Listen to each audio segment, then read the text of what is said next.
우리 진짜 10만 나는 충분히 갈 것 같은데. 그래요? 느낌이 좋죠? 너무 좋아. 저 묵고 있는 민박집도 터가 좋아가지고.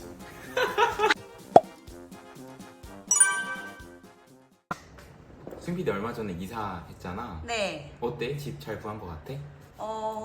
아니요. 너무 싼데 해가지고 침대도 없고 그 밥 먹을 테이블도 없더라고요. 그럼 뭐가 있어? 바퀴벌레. 바퀴벌레? 네. 이게 맞아. 그러니까 집 구할 때 가격도 되게 중요한데 네. 가격이 저렴하면 분명히 그만한 이유가 있거든.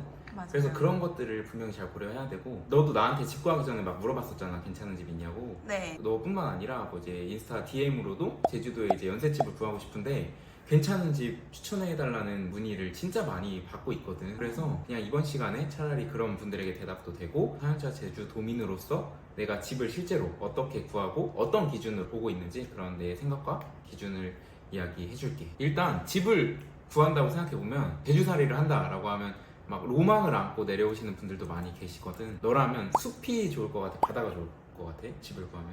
바다? 바다? 네. 왜? 그냥 아침에 일어나면 바로 앞에 바다 있어서 예쁠 것 같아요. 맞아. 그래서 나도 바다가 가까운 집들을 맨 처음 내려오자마자 찾았거든. 네. 그래서 실제로 바다에서 이제 가까운 집으로 구했는데, 이게 그냥 뭐 1박 2일, 2박 3일 여행 오는 거랑 실제로 제주 살이를 하는 거랑은 집을 바라보는 그 관점이 아예 다르더라고. 1박 2일, 2박 3일로 여행 오는 거면 바다 뷰고 바다 근처에 걸어서 갈 수 있으면 너무 좋잖아. 네. 근데 이게 막상 내가 산다라고 생각을 하면 굉장히 습하고 굉장히 찝찝하고 차도 쉽게 녹슨다고 또 하더라고. 그래서 그 다음 집은 절대 바다 근처로 가면 안 되겠다, 이런 생각을 오히려 나는 하게 됐던 거지. 내가 집을 구할 때 뭐 숲이든 바다든 내가 어떤 가치를 더 높게 두고 있는지 내 기준에 맞게 선택을 하는 게 진짜 중요한 것 같아. 좋은 집 추천해주세요 라는 말을 듣는데, 이 집이 내 기준에서는 분명히 좋은 집일 수 있거든. 근데 누군가에게는 이 집이 좋은 집이 아닐 수 있다는 거지. 그러니까 이런 선택을 현명하게 하려면 내가 어떤 집을 선호하는지, 내가 어떤 걸 좋아하는지를 명확하게 알고 있으면 더 좋겠지. 아직도 제주도로 이주하러 오시는 분이 많아요? 많이 계신 것 같아. 일단은 내가 느끼기에는 온다는 분이 정말 많이 계시거든. 내 주위에도 그렇고 그냥 뭐 인스타도 그렇고. 결국에 이런 가치들을 알고 내가 어떤 걸 중요시 하는지도 알겠는데 매물이 없어요. 이런 매물들을 도대체 어디서 어떻게 구하는지도 많이 물어봐 주시거든. 제주도 같은 경우는 되게 좀 특수한 지역이어서 집을 구하는 방식이 육지와는 많이 달라. 수인 PD는 위에 있을 때 집 어떻게 구했어? 직방, 다방 이런 데에서 알아보고 공인중개사가 맞아. 안내해줬어요. 그런 것들은 사실 기본이긴 한데, 제주도 같은 경우에는 뭐 제주 5일장 신문이라던가 아니면 당근마켓도 굉장히 활발하게 커뮤니티가 형성되어 있거든. 왜냐면 아무래도 고립되는 그 섬 지역이잖아. 물건 배송도 되게 어렵고 뭐 하나 시키더라도 배송비가 물건값보다 더 많이 나오는 경우도 되게 많아. 나만 해도 뭐 건전지가 2,500원인데 배송비가 뭐 3,500원이야. 뭐 이런 경우, 기본적으로 이 중고 거래 플랫폼인 이 당근마켓이 굉장히 활발하게 형성되어 있어. 그러다 보니까 물건은 기본이고 어디 고쳐주실 분, 강아지 산책시켜주실 분, 이런 것들의 수요와 공급도 맞아지니까 이런 것들을 되게 활발히 됐고, 그러다 보니까 규모가 이제 점차 커지는 거지. 뭐 자동차 거래도 활발하고 이제 집 거래도 이제 활발하게 실제로 일어나고 있거든. 나 같은 경우도 첫 번째 제주도 내려와서 구한 첫 번째 집을 당근마켓에서 구했어. 아 그래요? 응, 당근마켓에서 구했고, 여기서 좀 팁이 있다면, 내가 그 당시에는 이제 동대문에 살고 있었는데, 동대문에서 제주도에 집 보러 내려오잖아. 내려와서 집을 볼 수 있는 시간이 막 길어야 2박 3일 막 이렇거든. 시간이 되게 한정적이지. 그래서 나 같은 경우는 당근마켓에 지역 기반 이제 키워드 설정을 해놓고 갔어. 그러니까 지역 설정을 해놓고 이제 올라가면 그 지역에 있는 매물들을 내가 계속 볼 수 있고 소통도 계속 할 수 있잖아. 그렇게 하니까 내가 육지에 올라가서도 집을 계속 구할 수 있고, 집을 꾸밀 때 필요한 것들, 그런 중고 거래들의 일정도 다 잡을 수 있었거든. 그렇게 당근마켓을 활용하는 방법이 있어. 특히 구옥이라던가 농가주택가 같은 좀 감성 있는 집들을 또 선호하시는 분들이 계시잖아. 그런 집들을 좀 찾으시는 분들을 위한 팁을 말씀드리자면, 이제 마을회관을 활용하는 방법이 있거든. 거기에는 이제 어르신들이 많이 계시잖아. 네. 보통 제주도에 있는 오래된 집들, 구옥들의 소유주분들은 그 지역에 이제 한평생 살아오신 분들일 확률이 되게 높아. 마을회관을 가면은 그 동네 집들은 한두 개씩 이제 거의 다 가지고 계신 분들도 많이 계시거든. 그런 분들에게 찾아가는 것이 내가 좋은 매물을 구할 수 있는 나는 방법이라고 생각했어. 이런 매물들은 특히나 수인 PD가 말했던 직방이라던가 다방 이런 데 안 올라와 있을 확률도 되게 높아.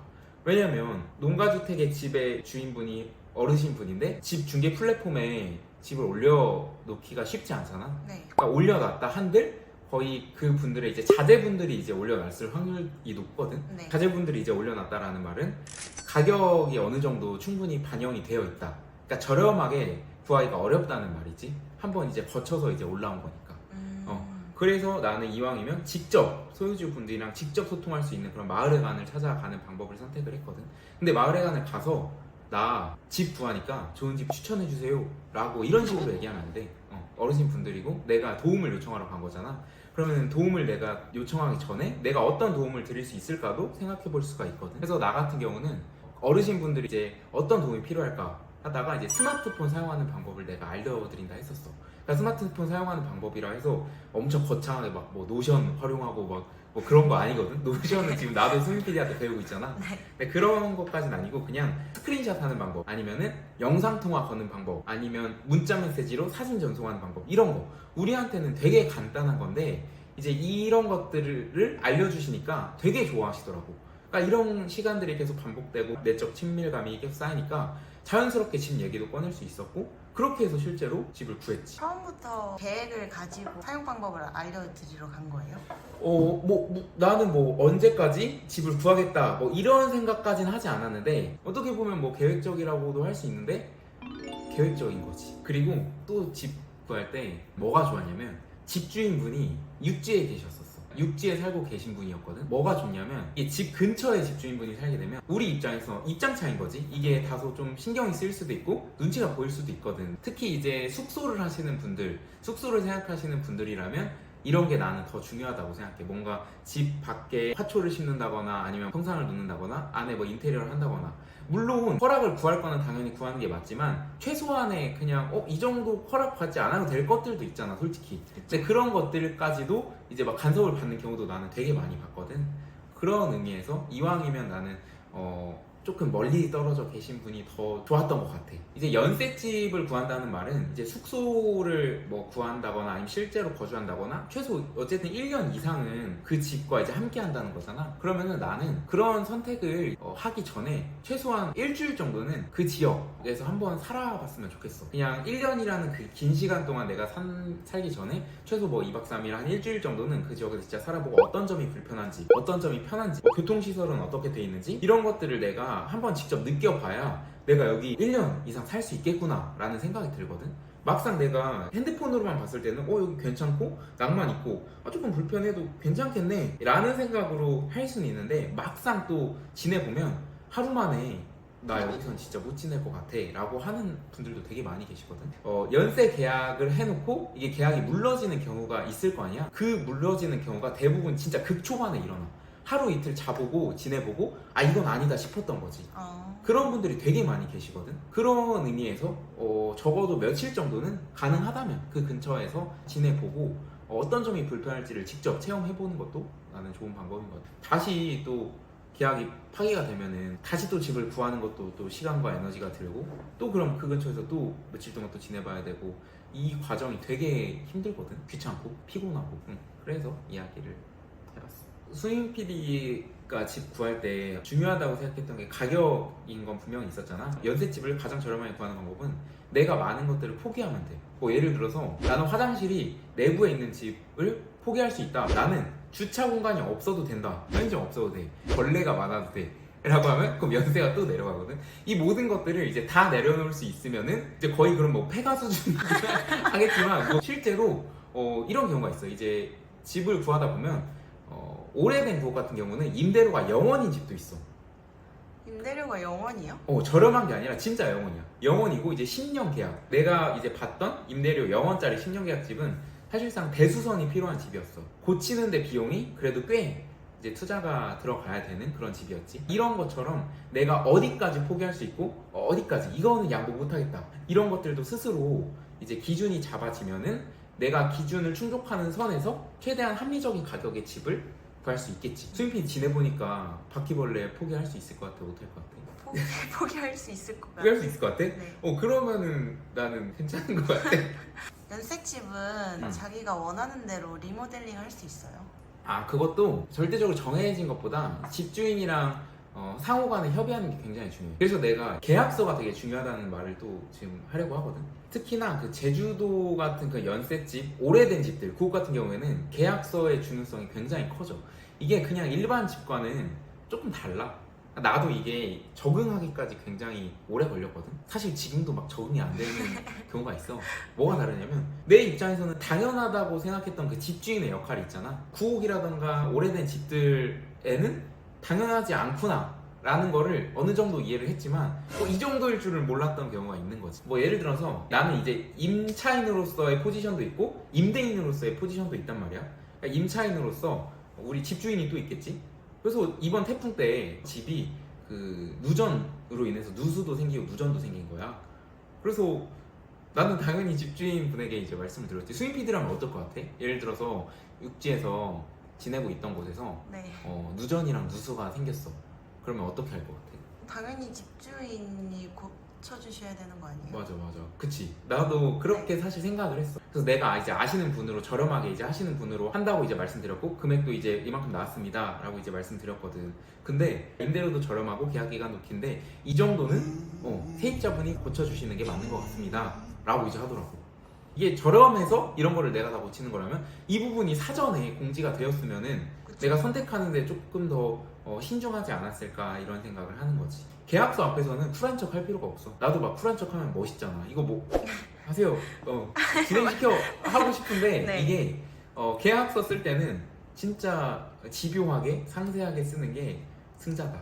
나중에 이제 앞에서 쿨한 척 했다가 이제 뒤에서 찌질해지는 일들이. 그리고 이제 집을 구할 때 목적이 중요해. 내가 이 집을 통해서 어떻게 하고 싶은지, 내가 이 집에서 힐링을 하고 싶은지, 힐링을 주고 싶은지 이렇게도 고민을 할 수가 있잖아. 일단 내가 이 공간을 통해서 힐링을 주고 싶은, 그러니까 숙소를 통해서 사업을 하고 싶다라는 생각이 든다면 인테리어를 잘하고 이제 예약률을 잘 끌어내면 이제 잘 되잖아. 잘 될 때도 조심해야 돼. 내가 집주인이 아니라 임대로 들어간 경우에는 숙소가 막 잘 되고 막 그러면 이게 소문이 난단 말이야. 그러니까 집주인 분에게도 이 숙소가 진짜 잘 되는구나 이게 귀에 들어가잖아. 계약 기간을 연장하기가 되게 어렵고 연장한다 하더라도 연세가 2배 막 3배 이렇게 껴. 내가 진짜 그랬거든. 근데 연세 올라가는 그 금액이 좀 말이 안 되는 금액을 이제 부르시더라고. 근데 알고 보니까 우리 숙소가 기사도 나오고 다양한 채널에도 나오고 유튜버들이랑 협업도 하고 이러다 보니까 너무나 이제 자연스럽게 노출이 된 거고 이게 잘 되는구나 라고 생각을 해서 그렇게 되더라고. 그러니까 이런 것들도 미리 알고 있으면 좋지. 어차피 내가 이제 시작할 거면 당연히 잘 될 거를 고민을 해야 되잖아. 그런 것까지 대비해서 최소한의 계약 기간을 이제 좀 길게 확보한다거나 이런 내용들이 미리 사전에 이제 알고 진행을 하면 너무 좋지. 뭐 2년이면 되게 짧거든. 그래서 나 같은 경우는 이제 임대로 이제 숙소를 한다라고 하시면 최소 4년, 5년 이 정도는 확보해서 진행하는 게 훨씬 좋다고 이제 생각을 하거든. 나중에 수인 PD도 이런 뭐 에어비앤비 관심이 많잖아. 네. 그런 걸 할 때 계약 기간도 되게 중요해. 캠핑장이나 글램핑장 할 때도 땅을 빌려서 이제 진행을 하는 경우도 많거든. 땅의 임대 기간도 되게 중요한 거지. 계약 기간을 짧게 가져가는 것과 길게 가져가는 거. 임대료가 똑같다 하더라도 이거 차이가 어마어마하거든. 그런 것들도 신중하게 고민을 할 필요가 있고, 내가 만약에 숙소가 아니라 실거주하는 사람이라면 사실 이런 것들은 크게 고민 요소가 안 되지. 그래서 내가 이 집이라는 공간을 어떻게 활용할지에 따라서도 접근하는 방식이 다른 것 같아. 이번 시간에 지금까지 한 말을 한 문장으로 요약할 수가 있거든. 낭만에 가려져서 현실을 놓치지 말자 이거야. 어떤 거든 양면성이 존재한다는 거지. 자연 친화적이다 이런 말은 벌레가 많다라는 말이잖아. 밤하늘에 별이 많다라는 말은 주변에 가로등 하나 없이 깜깜하다라는 말과 같은 말이잖아. 어떤 것이든 이제 양면성이 있다는 거지. 그래서 이 양면성을 모두 알고 낭만적인 것만 쫓다가 이런 현실적인 부분을 놓치면은 후회할 수가 있으니까 어떤 것이든 양면성이 있다는 걸 인지한 상태에서 내가 선택을 한다면 그래도 가장 현명한 선택, 후회하지 않는 선택을 할 수 있지 않을까 생각해. 이 정도면 꿀팁 인정? 다시 하세요. 너무 이상해. 이상해.